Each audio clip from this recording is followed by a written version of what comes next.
ഇന്ത്യക്ക് സ്വാതന്ത്ര്യം കിട്ടുമെന്ന് ഒരിക്കലും RSSകാർ വിശ്വസിച്ചിരുന്നില്ല. ഇന്ത്യ അധികാര കൈമാറുന്ന ആളുകളിൽ RSSന്റെ തലവനായിരുന്ന ഗോൾവാൾക്കർ പഞ്ചാബിലെ പഖ്വാരയിലെ ഒരു RSS OTC ക്യാമ്പിൽ പങ്കെടുത്തു. ആ OTC ക്യാമ്പിൽ സാധാരണ സ്വയംസേവകർ അദ്ദേഹത്തോട് ചോദിച്ചു, ഗുരുജി, ഇന്ത്യക്ക് സ്വാതന്ത്ര്യം കിട്ടും, അധികാര കൈമാറ്റം നടക്കുന്നു, അത് കഴിഞ്ഞാൽ RSSന്റെ പണി എന്തായിരിക്കും, നമ്മുടെ ജോലി എന്തായിരിക്കും എന്ന് ചോദിച്ചപ്പോൾ അദ്ദേഹം ചിരിച്ചുകൊണ്ട് പറഞ്ഞത്, ആര് പറഞ്ഞു ഇന്ത്യക്ക് സ്വാതന്ത്ര്യം കിട്ടും?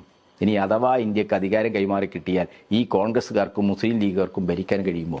വീണ്ടും ബ്രിട്ടീഷുകാരുടെ കൈകളിലേക്ക് അധികാരമെത്തില്ലേ? അങ്ങനെയാണെങ്കിൽ നമ്മൾ മറ്റേ പണി, കൊളോണിയൽ കാലത്ത് ചെയ്ത സാമ്രാജ്യത്വത്തിന്റെ ഒറ്റുപണി തുടരുമെന്ന് പരസ്യമായി പറഞ്ഞ ആളാണ് ഗോൾവാൾക്കർ. ദേശരാജ് ഗോയൽ എന്ന് പറയുന്ന രാഷ്ട്രീയ സ്വയംസേവക് സംഘം എന്ന RSSനെ കുറിച്ചുള്ള വിഖ്യാതമായ ഒരു ആത്മാനുഭവം എഴുതിയിട്ടുള്ള എഴുത്തുകാരൻ ഈ കാര്യങ്ങളൊക്കെ സാക്ഷ്യപ്പെടുത്തി ചരിത്രത്തിന്റെ ഭാഗമായി രേഖപ്പെടുത്തി വെച്ചിട്ടുണ്ട്.